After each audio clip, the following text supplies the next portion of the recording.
Buenas noches chicos. Bueno, este video les voy a explicar brevemente cómo es que van a realizar el trabajo de las hojas de control del paciente diabético. Pues estas hojas se realizan para el screening de las complicaciones crónicas de la diabetes, ¿no? Como han podido observar, se realizan diferentes exámenes. El primero es el fondo de ojo, que no lo van a realizar porque requiere oftalmoscopio, ¿no?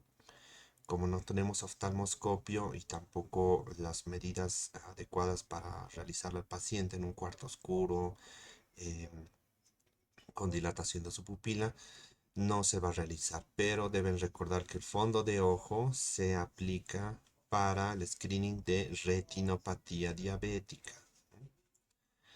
Segundo, el índice tobillo-brazo o índice de Yao. Este índice pues nos evalúa la presencia de macroangiopatía diabética, especialmente arteriopatía diabética periférica, ¿no? Con esto evaluamos si es que hay aterosclerosis acelerada ya en el paciente, ¿no? Diabético.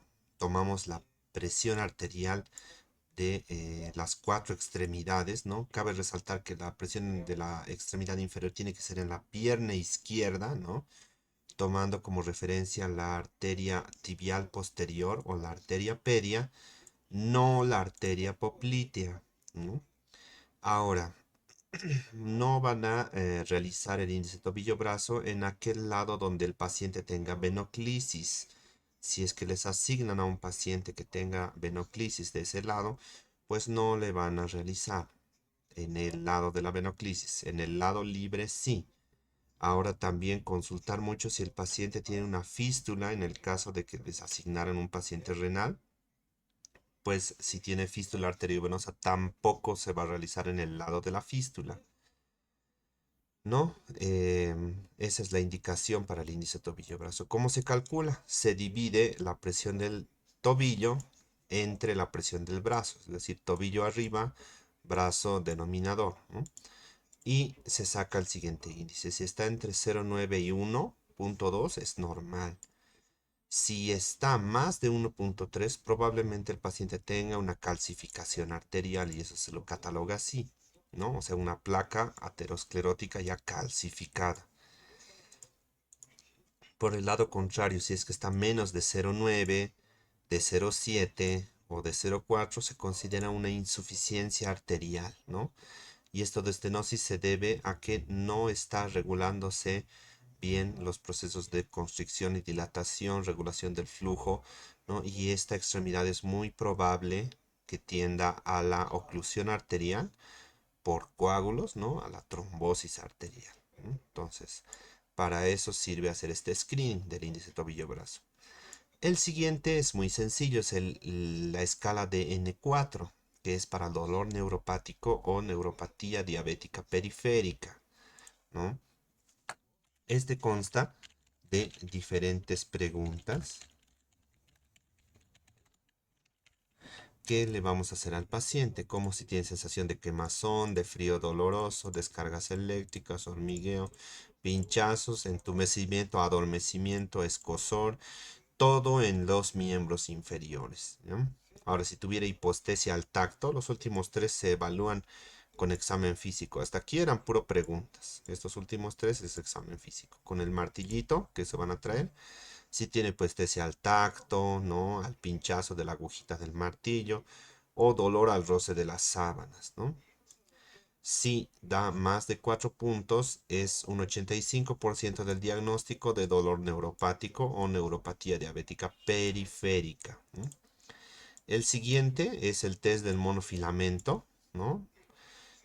Para este van a usar el monofilamento que les indiqué, su palito de escoba limpio. Pues agarran y hacen el amague de estimulación en algunos de los 8 puntos que tienen acá, ¿no? Pero van a estimular propiamente los 8 puntos, ¿no? ¿Por qué les digo hagan el amague? Pues tienen que un poquito engañar al paciente. Hagan como que están estimulando, ¿no? A ver cómo les puedo explicar. Insertaré una figura, ¿no? Entonces, pram, le pondré un color negro y un contorno más gruesito. Entonces, ¿qué voy a hacer? Digamos que este es mi monofilamento. Yo voy a estimular, pues, cada uno de los puntos. En algunos puntos voy a hacer el amague, como que le voy a decir al paciente, mire, ¿qué siente? ¿No? Y como ven, no le estoy tocando el punto de estimulación del monofilamento. Si el paciente me dice que no, pues está normal, yo no lo anoto, ¿no? Esto lo hago para que en algunos yo estimule, ¿no? Y en otros no. Entonces, cuando yo estimule y me dice que no siente nada, pues ahí sí yo estaré aumentando la sensibilidad, ¿no? Vamos a hacer la prueba como que haciéndole amaga al paciente. Además, el paciente a veces hace trampa, el paciente está viendo, ¿no? ¿Qué me está haciendo el doctor y demás, ¿no? Entonces, hagan el amague, como que van a estimular, pero no. ¿Qué estoy haciendo? Y el paciente le va a decir nada. Entonces, está bien, porque no están tocando. Pero va a haber otros donde van a tocar y pues lo tienen que registrar si es que no siente el paciente, ¿no? Si el puntaje, eh, si hay 2 puntos de los 8 que no siente el paciente, o sea, si es 6 sobre 8 es un pie diabético de riesgo. Esto se usa para catalogar al pie diabético, ¿no? Esta primera hoja es muy sencilla, ¿no? La siguiente hoja es un poquito más complicada y va a necesitar que lo realicen entre varias personas, ¿no? Tenemos acá la evaluación de la neuropatía autonómica cardiovascular, ¿no? Que es diferente de la neuropatía diabética periférica, ¿no? Gracias al test de Ewing que tenemos acá, pues vamos a evaluar la neuropatía de los nervios autónomos, de los simpáticos, de las ramas del vago, y para eso vamos a dividir en diferentes pruebas, ¿no? Para evaluar lo simpático y lo parasimpático, ¿no? Lo primero que tenemos acá es la evaluación de la afectación parasimpática. Antes de realizar este test de Ewing, lo que van a hacer es tomar una frecuencia cardíaca y una presión arterial basal del paciente, ¿no? O sea, en reposo. ¿Qué significa eso? ¿Cómo se debe tomar? Como ustedes le toman la frecuencia cardíaca escuchando su corazón en 1 minuto y la presión arterial en sentado, recostado, ¿no? Como se debe tomar, le van a tomar al paciente una frecuencia y una presión basal, ¿no? Después de hacer esto, van a comenzar a hacer las pruebas. Variación de la frecuencia cardíaca a la maniobra de Valsalva.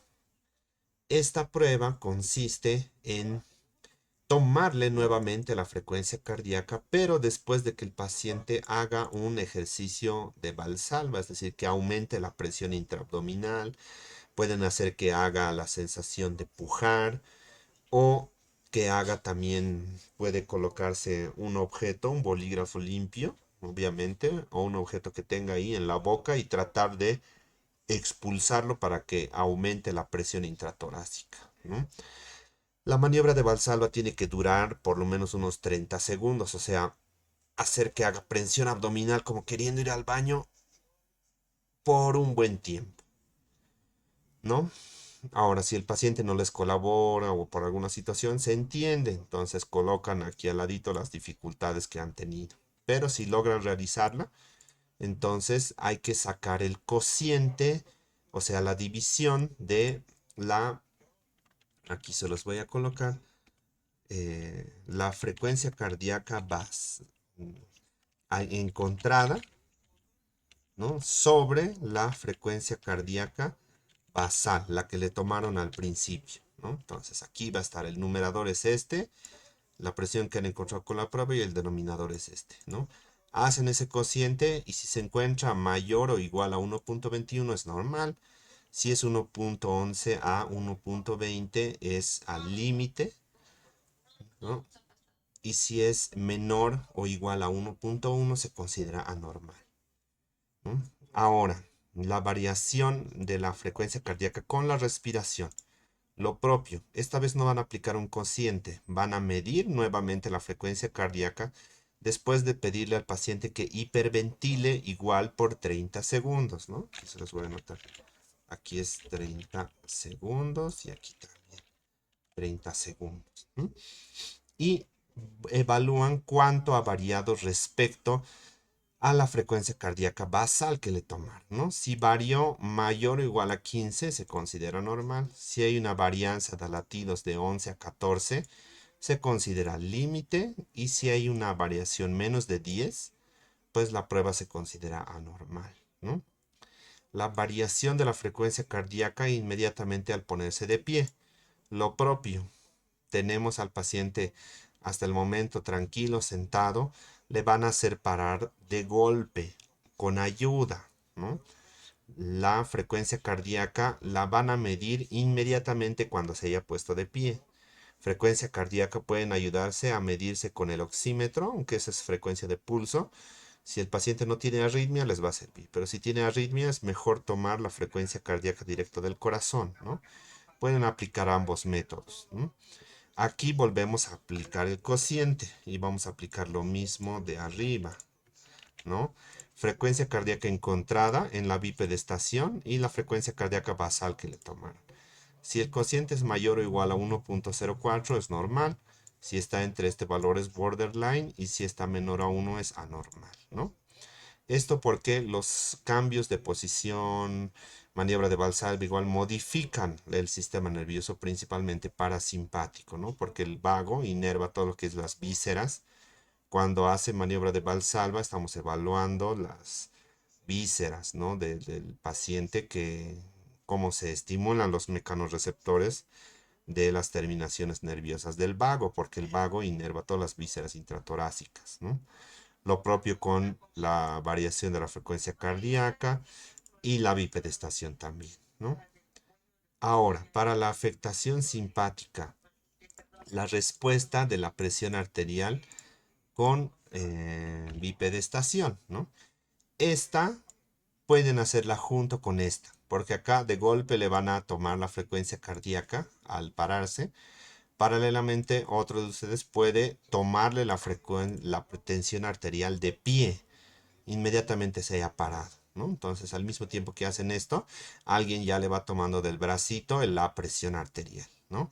Si la presión arterial sistólica sufre una caída menor o igual a 10 milímetros de mercurio, se considera la prueba normal, ¿no? Mire, una respuesta normal en un paciente debería ser que él suba la tensión arterial con la bipedestación de golpe, porque al hacer eso se estimula el sistema nervioso simpático, ¿no? Lo que provoca vasoconstricción de los vasos y así sube la presión. Pero vamos a considerar que la subida o el no cambio o hasta una caída menor a 10 milímetros de mercurio de la sistólica se considera normal. Si aquí ha subido la presión arterial, es normal también la prueba, ¿no? Eso quiero que entiendan para que no se confundan. Si la caída de la presión arterial, si hubo caída y la presión sistólica cayó entre 11 a 29, es borderline. Ahora, si cayó la presión arterial sistólica mayor o igual a 30 milímetros de mercurio, ya es una prueba anormal. Y también esto les da el diagnóstico de una hipotensión ortostática, ¿no? Porque que se caiga 30 de presión ya es un poquito grave, ¿no? Para la siguiente prueba, respuesta de la tensión arterial con contracción isométrica sostenida. Cuando una persona se le toma la presión arterial, se le dice que lo ponga el brazo suelto, que no haga fuerza. ¿Por qué se le dice esto? Porque si hace fuerza, si hace una contracción de su brazo, pues eso va a provocar el aplastamiento de las arterias y las venas, y esto puede provocar un ascenso de la presión diastólica, ¿no? Pero eso es lo que queremos evaluar con la prueba, ¿no? Van a tomarle nuevamente la presión al paciente sentado y demás, pero le van a pedir que haga fuerza con el puño y con el brazo, ¿no? Obviamente, si hace mucha fuerza y ustedes le miden muy fuerte la presión, le va a doler. Por eso acá solo evaluamos la presión diastólica, ¿no? Como ven acá. Por lo tanto, si en su basal le han medido al paciente 120/80, ¿no? Entonces ya saben cuál es su diastólica. No van a inflar el tensiómetro más allá de 80, ¿no? Pueden inflarle un poquito más, solo hasta sentir el primer ruido de Korotkov, ¿no? En este caso, si la presión diastólica ascendió por lo menos hasta 16 milímetros de mercurio, es normal, porque con la contracción isométrica tiene que subir la presión, ¿no? Ahora, si subió más poquito, entre 11 a 15, se considera en el límite. Y si no subió más de 10 milímetros de mercurio o está igual o más bien bajó, ¿no? Entonces esa es una respuesta anormal, ¿no? Con los hallazgos que encuentren de las 5 pruebas, las van a colocar acá. Si tiene afectación inicial, definitiva, severa o es un patrón atípico, ¿no? Y el resultado de esta hoja y de la anterior hoja también, de la hoja del diabético, lo van a presentar en la siguiente práctica, ¿no? Para lo cual se van a dividir para mañana en 2 grupos, ¿no? Un grupo va a ser con un paciente y el otro grupo con el otro paciente. Todas las pruebas. Y me presentan, acá colocan el nombre del paciente, ¿no? Su edad, en qué cama estaba y la fecha de mañana, ¿no? Estas hojas me presentan a la siguiente práctica. El paciente les voy a indicar en el grupo a qué médico van a buscar para que les designe. Yo también le voy a dejar encargado, ¿no? Si tuvieran cualquier duda, me escriben en el grupo. Yo voy a estar atento también. ¿Ya? Muchas gracias. Buenas noches.